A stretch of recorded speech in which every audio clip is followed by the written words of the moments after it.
Hello everyone, good morning and welcome back to my channel. कैसे हैं आप सब लोग? आई होप आप सब ठीक होंगे, खुश होंगे, मज़े में होंगे और हम सब भी यहाँ पे ठीक हैं। सबसे पहले मैं आपको हैप्पी न्यू ईयर करती हूँ, विश करती हूँ। तो हैप्पी न्यू ईयर सबको मेरी तरफ से। आई होप आपका साल जो है वो बहुत ही अच्छे से बीते, खुशहाल बीते। तो इसी के साथ मैं अपना ब्लॉग स्टार्ट कर रही हूँ। तो आज ना मैं चावल के आटे की रोटी बना रही थी। तो पापा जी का मन हो रहा था चावल के आटे की रोटी खाने का और हस्बैंड का भी हो रहा था। तो मम्मी जी को भी बहुत पसंद है। तो बस अब बना रही थी मैं चावल के आटे की रोटी और इसके साथ हम अपनी देसी चाय ले रहे थे। जो हमारी कश्मीरी चाय होती है वो हम पसंद करते हैं इसके साथ लेना। तो आप इसको सब्ज़ी के साथ भी ले सकते हैं, किसी सब्ज़ी के साथ भी ले सकते हैं। ये बहुत अच्छी लगती है, जैसे बाजरे की रोटी होती है वैसे ही ये भी होती है। तो ये बहुत अच्छी लगती है खाने में। हल्का सा नमक डाल के आप इसको रोटी बना के भी ऐसे ही सादा भी खा सकते हैं, क्योंकि ये बहुत टेस्टी लगती है खाने में। तो बस अब इसे मैं गूँधने लगी थी और आटा ना इसको थोड़ा गर्म पानी से ही गूँधिएगा। तो बस अब यहाँ मैं आटा गूँधने लगी थी और ना जो ये बचा हुआ पैकेट था, ये आटा बहुत सारा मैंने डाल दिया था और जो ये बचा हुआ पैकेट था इसको मैं बॉक्स में रख दूँगी और इस आटे को हम गर्म पानी से गूँधेंगे। और गाइस एक दिन मतलब छूट गया मेरा, मैं कर नहीं पाई कल ब्लॉग शूट अपना कोई भी। तो क्योंकि एक तो मेरी तबीयत ख़राब हो रही थी बहुत ज़्यादा और ना मेरी फिंगर में भी दर्द हो रहा था और हाथों में भी दर्द हो रहा था, क्योंकि ना मेरे हाथ में ना एक सेक सा लग गया था। जो स्टीम चढ़ती है ना, जब कुकर खोला तो एकदम से मेरे को ना परसों दाल बनाते समय कुकर की भाप लग गई और दिन भर तो बहुत जलन हुई, पता भी नहीं चला। मुझे लगा कि हो जाएगा ठीक। और दूसरे दिन सुबह उठ के देखा तो एकदम छाला सा हो गया था उसके पर, पानी वाला वो छाला हो जाता है ना जब जल जाता है, तो वो हो गया था। अभी वो तो ठीक है, लेकिन अब क्या हो गया कि कुछ काम करते समय वो छाला ना हट गया, मतलब अपने आप वो स्किन हट गई और जो ज़ख्म है वो एकदम वो दिखने लगा और उसमें बहुत दर्द हो रही थी, बहुत ज़्यादा दर्द हो रही थी। तो बस अब उसके ऊपर ना मैंने फिर वो थोड़ा सा बेटाडीन लगाया, लिक्विड वाला जो आता है, उससे वो थोड़ा ड्राई हो जाएगा। पर काम करने में बहुत दिक्कत हो रही थी। बीच में तो हस्बैंड ने बर्तन धो दिए, बीच में मम्मी जी आके धो रही थी और बीच में मुझे अच्छा नहीं लग रहा था, वो दोनों धो रहे थे। तो फिर मैंने अपने हस्बैंड को बोला कि क्या करूँ, अब मैं कैसे करूँ। फिर पानी भी पड़ रहा था तो हस्बैंड ने भी बोला कि पानी नहीं डालना इस पर, और पापा जी ने भी बोला कि इस पर पानी मत डालना। तो मम्मी भी नहीं करने दे रही थी। तो बस अब यहाँ मैं गरम गरम सबको रोटियाँ देने वाली थी और मैं ना 2 तवे लगा देती हूँ, जैसे अब। तो बस यहाँ ना मैं बना रही थी रोटी और यहाँ पे मुझे हो रही थी थोड़ी सी प्रॉब्लम, मतलब बनाने में ना एक मतलब फिंगर अच्छे से वो उसको पे पकड़ नहीं पा रही थी। तो यहाँ मुझे हो रही थी बहुत दिक्कत। तो यहाँ पे ना बस मैं अब अच्छे से इसको ऐसे फैला के फिंगर से, जैसे आप रोटी को मतलब बेलते हो ना, वो मैं वैसे ही बेलती हूँ। मम्मी कहती हैं कि आप कैसे करते हो इसको, बेलते हो। हमारे तो यहाँ हाथ से भी नहीं बनती, तो सही से नहीं बनती है। तो मैंने कहा पता नहीं क्यों मेरे से हाथ से नहीं बनती, मुझे इस बेलन से ही बनती है। बस आप इसको हल्का हाथ से यूज़ करो, थोड़ा सा अपना हाथ को हल्का रखो, तो आप बेलन से आराम से बना लोगे। तो ये फिंगर मैं आपको जो दिखा रही हूँ इसी में वो चोट लगी है। तो मतलब मेरे हस्बैंड मुझे कह रहे हैं कि अभी कैसे, मतलब पूछ रहे थे कि क्या हो रहा है। दूध मैंने चाय में डाल दिया है। तो जो ये चाय है ना, कश्मीरी चाय बोलते हैं इसको, नमकीन चाय होती है ये। तो ये ना डाइजेशन के लिए भी बहुत अच्छी होती है, तो इसमें चाय चीनी नहीं पड़ती। हमारे यहाँ बहुत यही चलती है ज़्यादा। तो लेकिन मेरे हस्बैंड नाश्ते में ब्रेकफास्ट करते हैं, सुबह सब्ज़ी वगैरह लेते हैं, तो तब उसके साथ वो लिप्टन वाली चाय ले लेते हैं। लेकिन ऐसे वो हम मतलब मुझे यही पसंद है, ज़्यादा मैं लिप्टन वगैरह लेती नहीं हूँ। तो नमकीन चाय ही मुझे पसंद है, क्योंकि हमने बचपन से पी है। आप सोचेंगे कि नमकीन चाय कैसी होती है, लेकिन हमारे यहाँ पे नमक वाली चाय होती है ये इसको कश्मीरी चाय बोलते हैं। इसी में एक और आती है, वो भी बिल्कुल वैसी होती है, उसको कहवा चाय बोलते हैं। तो उससे कहवा बनता है। जैसे आपको कभी खांसी हो गई, ज़ुकाम हो गया, तो कोल्ड वगैरह होता है या कफ़ होता है, तो वो कहवा चाय उसमें यूज़ हो जाती है। और उसमें थोड़ी सी दालचीनी डाल दीजिए आप, थोड़ी सी काली मिर्च डाल दीजिए, थोड़ा सा उसमें अदरक डाल दीजिए, वो चाय बहुत ज़्यादा अच्छी लगती है। और उसमें जैसे अगर आप टेस्ट के लिए पी रहे हैं तो उसमें दूध नहीं डलता, उसमें वो सिर्फ पानी पे बनती है ग्रीन टी टाइप में, लेकिन उसमें चीनी डलती है। तो यहाँ मैंने ना सारे बर्तन धो लिए थे। तो बस और यही हस्बैंड मेरे लेके आए थे ग्लव्स। उन्होंने मुझे कहा कि मैंने उनसे बोला कि मेरे को ना मुश्किल हो रही है बड़ी काम करने में, किचन में हाथ लगते ही हैं इधर उधर, थोड़ा बहुत आपको अपना परफेक्शन चाहिए ही होता है अपने हाथ से।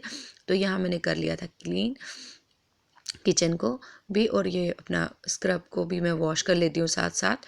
तो मेक श्योर आप ना अपने यूटेंसिल्स को पहले क्लीन कर लीजिए, उनमें से सारा कचरा जो भी हम चावल वावल जो भी चाय वगैरह जो भी अच्छे से क्लीन कर लीजिए। उसके बाद उसको डस्टबिन में थ्रो कर दीजिए, और उसके बाद ही अपने बर्तनों को मांजना स्टार्ट कर दीजिए। क्योंकि उससे क्या होता है, एक तो आपका स्क्रब गंदा नहीं होता है जिससे आप बर्तन मांजते हो, तो वो गंदा नहीं होता है और उसमें बैक्टीरिया नहीं जमा होते। बस यहाँ मेरे पास मैंने जो किचन के लिए सोप रखा है, कपड़े धोने वाला सोप मैंने रखा हुआ है सेपरेट, जो मैं किचन में ही यूज़ करती हूँ और कहीं यूज़ नहीं करती। उससे मैं अपने किचन के नैपकिन वगैरह सब वॉश करती हूँ। तो ना ज़्यादातर आप अगर आपसे हो सके तो, अगर आपका बजट अलाउ करे तो आप ना सर्फ एक्सेल का सोप ही यूज़ करें। बहुत अच्छे से अपने सारे जो हमारे जो किचन के क्लोथ्स होते हैं ना उनको साफ़ कर देता है, नैपकिन वगैरह जो भी होते हैं। तो यहाँ मैं आ गई थी अपने बेड को क्लीन करने के लिए। वैसे हम आजकल यहाँ नहीं सो रहे हैं, हम ऊपर वाले बेडरूम में सो रहे हैं। तो वहाँ भी ऐसा ही बेड है, वैसे ही मतलब बेडरूम में बेड वगैरह सब लगा हुआ है। तो 2 बेडरूम है मेरे यहाँ पे, लेकिन एक नीचे है एक ऊपर है, तो एक बाहर लॉबी है। तो बस यहाँ मैं कर रही थी ब्लैंकेट वगैरह ठीक और बेडशीट वगैरह ठीक। तो ये जो बेडशीट है ना ये बहुत हैवी है, मोटा है काफ़ी, और गर्म भी बहुत है। तो इसको रोज़ रोज़ मैं वॉश नहीं करती, क्योंकि ये ख़राब हो जाते हैं। जो इनका मतलब सॉफ्टनेस होती है ना वो बिल्कुल बेकार हो जाती है। तो जब भी आप इसे वॉश करें तो थोड़ा सा ईजी अपने वॉशिंग मशीन में डालें जो भी आपके ब्लैंकेट होते हैं ना। तो ये जो ब्लैंकेट है ना ये मैं वॉश किए थे टब में, जो बड़ा सा एक मैं टब लेके आई थी उसमें मैंने वॉश किए थे कुछ दिन पहले। तो वॉश करके ही मैंने इनको यूज़ किया, लेकिन मैंने इनको ईजी में वॉश करा था तो ये बिल्कुल सॉफ्ट रहे और इतनी अच्छी खुशबू भी आ रही थी इनसे। और आपको अच्छा लगता है कि अगर वॉश किए हुआ सब आपके ब्लैंकेट वगैरह आप यूज़ करें, तो मुझे बिल्कुल भी अच्छा नहीं लगता है, उनमें स्मेल हो जाती है थोड़ी बहुत। और जैसे अगर आप ड्राई क्लीन से भी कराओ ना तो भी इतना अच्छा नहीं होता है। तो यहाँ मैंने उनको इजी में ही वॉश किया था, बिल्कुल भी डिटर्जेंट यूज़ नहीं करना चाहिए आपको। और हल्का गुनगुना पानी लीजिए और उसमें ही आप इनको डिप कर दीजिए, और सुबह रात को छोड़ दीजिए, सुबह धो लीजिए, एकदम साफ़ हो जाते हैं। लेकिन आपको इसके लिए कोई बड़ा सा बर्तन चाहिए, कोई बाल्टी वगैरह, या बाल्टी तो नहीं लगेगी, टब लगेगा बड़ा सा। तो मैं आपको दिखाऊंगी अपने वीडियो में, मेरे पास बड़ा सा एक टब है, उसमें मैं ब्लैंकेट्स को वॉश करती हूँ। तो वो मैंने बहुत पहले लिया था, तो मैं उसी में उनको वॉश करती हूँ। जो और हम बाहर बिछाते हैं ना गरम, वो भी मैं उसी में वॉश करती हूँ। तो यहाँ पे ना मैं सफाई करते करते आ गई थी बाहर, किचन वगैरह वहाँ से मैं साफ़ सफाई करने लग गई। तो बस यहाँ पे अच्छे से मैंने डस्टिंग कर ली अपनी। और ना मगर मेरे फिंगर में दर्द हो रहा था बहुत। तो मैंने आपको बताया ना कि मेरी फिंगर में जैसे लग गई है तो अच्छे से हो नहीं पाता है। तो साथ के साथ मेरे वैसे इतनी गंदी नहीं होती, क्योंकि मैं साथ के साथ ही डस्टिंग करती हूँ। तो इन जो ये लोहे के जो ये जाली वाले दरवाजे होते हैं ना, इनको भी मैंने अच्छे से ब्रश से क्लीन कर लिया, क्योंकि ये ना साथ साथ साफ़ करो तो इतनी डस्ट नहीं होती इनमें। तो बस ये मैं यहाँ पे जो सारा डस्टर में इकट्ठा कर रही थी, और कोने वोने में कुछ भी छूट जाता है तो मुझे अच्छा नहीं लगता, तो वो भी मैं क्लीन कर रही थी साथ साथ। तो यहाँ मैंने ना ये जो आप देख रहे हैं ना डोर्स, इनको ना मैंने खुद पेंट करा था। तो एक अंदर जो विंडो है कमरे में, उसको भी मैंने खुद ही पेंट करा था। तो वैसे तो सारे डोर्स में पॉलिश करा हुआ है, तो वो पेंट अच्छा उनको नहीं छेड़ा मैंने, लकड़ी वाले दरवाजे जो है। तो बस ये जो मेहुल के ना मैंने वार्मर वगैरह भिगो दिए थे सर्फ में थोड़े से, क्योंकि कल रात को मैंने उसे नहला दिया था। आजकल मैं उसे रात को नहलाती हूँ। तो मैंने उसे नहला दिया था, और मैंने नहीं नहलाया था, मेरे हस्बैंड ने नहलाया था, क्योंकि मेरे हाथ में वो थोड़ा सा ज़ख़म अभी भी उस पर है। पानी डालना मना किया है उसमें मेरे हस्बैंड ने, तो उन्होंने कहा कि मैं खुद ही नहलाऊँगा। तो यहाँ मैंने उसके थोड़े बहुत जो कपड़े थे जो ज़रूरी थे धोना, तो वो मैंने हाथ से ही धो दिया, और वो उसको मैंने वॉशिंग मशीन में ड्रायर कर लिया, क्योंकि आज मौसम बहुत ठंडा हो रहा था और मुझे भी बहुत ठंड लग रही थी काम करते करते। तो लेकिन पता नहीं चलता, लेकिन जैसे आप नहा के आ जाते हो ना, फिर नहाने जाने के बाद आपको पता चलता है कि ठंड है। बस अब यहाँ पे मैंने पोछा लगा लिया। तो पोछा लगाने के बाद अच्छे से मैंने उसको ना आज मैं अच्छे से ड्रायर कर रही थी क्योंकि सूख नहीं रहा था। तो मैंने क्या किया, पोछा लगाया और उसके बाद में बाथरूम में नहाने चली गई और पंखा मैंने खुला छोड़ दिया बाहर वाला। अंदर तो मम्मी लेटे हुए थे, वो सोए थे, सो गए थे। ठंडा ठंडा मौसम हो रहा है तो नींद भी अच्छी आती है। बस यहाँ मैंने थोड़ा सा मॉइस्चराइज़र यूज़ कर लिया अपना और कंघा वगैरह करके कॉम वगैरह करके मैं आ गई। और मेहुल यहाँ खेल रहा था, वो अपना उसकी छुट्टियां हैं तो सर्दियों की, तो वो अपना एंजॉय करता, गाने पे डांस वगैरह ऐसे ही कुछ कर रहा था वो अपना टीवी ऑन करके। तो यहाँ मैं उसको कह रही थी कि बेटा आराम से खेलो, लेकिन बच्चे कहाँ मानते हैं। तो बस अब वो मुझे कह रहा था मम्मी आज आप खाने में क्या बनाओगे। मैंने कहा देखती हूँ अभी क्या बनाती हूँ। तो जब भी ना बिल्कुल सादी वाली सब्जी बने ना तो उसको अच्छा नहीं लगता, उसको चाहिए मसालेदार सब्जी।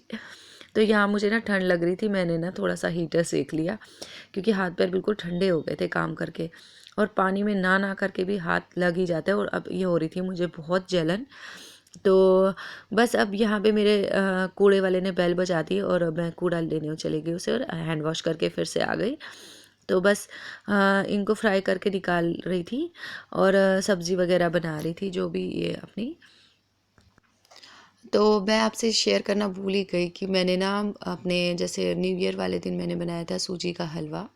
तो ज़्यादा कुछ नहीं किया था, मैंने नॉर्मली ही बनाया था। तो मैं अभी मैंने कुछ नहीं किया इस साल, तो थोड़ा सा सूजी वाला हलवा बना दिया था क्योंकि अभी 3 मंथ्स ही हुए हैं मेरे पापा को एक्सपायर हुए।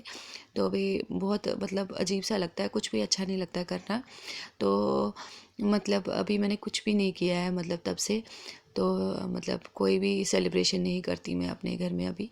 तो बस यहाँ पे मैंने थोड़ा सा दही को फेंट लिया था। तो जो ये यखनी है, अगर आपको ये सब्ज़ी में इंटरेस्ट लगे तो आप कमेंट में बताइएगा कि कैसे बनाई है, तो मैं आपके साथ रेसिपी ज़रूर शेयर करूँगी, तो आपके लिए ज़रूर बनाऊँगी। तो यहाँ ना थोड़ी सी दाल पड़ी हुई थी मेरे पास, तो येलो वाली दाल थी, मूंग की छिलके वाली दाल। तो मैंने सोचा कि वो ना कोई खा नहीं रहा था, तो मैंने सोचा मैं उसको भी ना तड़का लगा देती हूँ, और मतलब प्याज और टमाटर का तड़का लगा देती हूँ। तो कल शाम को वो छोड़ दी थी, इन्होंने किसी ने खाई ही नहीं। अब मैंने सोचा कि मैंने उसे तड़का लगा देती हूँ और उसे तैयार करके वो भी इसमें हो जाएगा अभी के लिए। तो फिर शाम को मैं आलू गोभी की सब्ज़ी बनाने वाली थी। तो गाइज़ इसी के साथ मैं अपने ब्लॉग का एंड करती हूँ। तो लाइक शेयर सब्सक्राइब ज़रूर कीजिएगा और कमेंट में ज़रूर बताइएगा कि आपको मेरा ब्लॉग कैसा लगा। Thank you so much.